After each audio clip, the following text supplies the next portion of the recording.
Phone tapping కేసులో ఎర్రవల్లిలోనే విచారణ చెయ్యాలి అంటున్నారు గులాబీ బాస్ కేసీఆర్.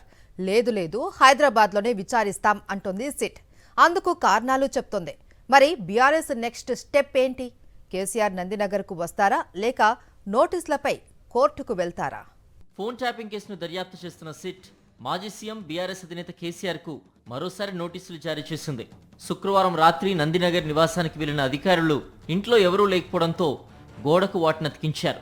అంతకుముందు సిట్కు రాసిన లేఖలో ఎర్రవెల్లి నివాసంలో విచారించాలని కేసీఆర్ కోరగా ఆ విజ్ఞప్తిని తిరస్కరించింది సిట్.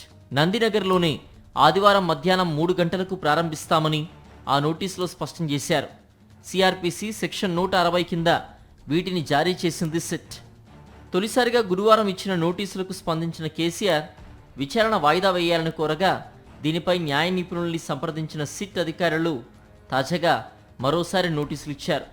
ఎన్నికల అఫిడవిట్లు, రాష్ట్ర శాసనసభ రికార్డులు సహా అధికారిక రికార్డులలో ఉన్న నివాస చిరునామా ప్రకారం కేసీఆర్కు నోటీసులు జారీ చేశామని అధికారులు తెలిపారు.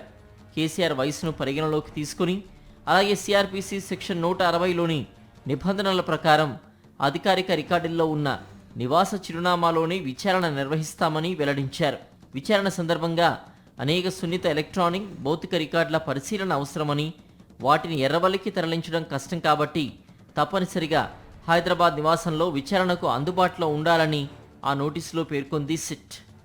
కేసీఆర్కు సిట్ మరో నోటీసు ఇవ్వడంతో బీఆర్ఎస్ కోర్టుకు వెళ్లే యోచనలో ఉన్నట్టు తెలుస్తోంది.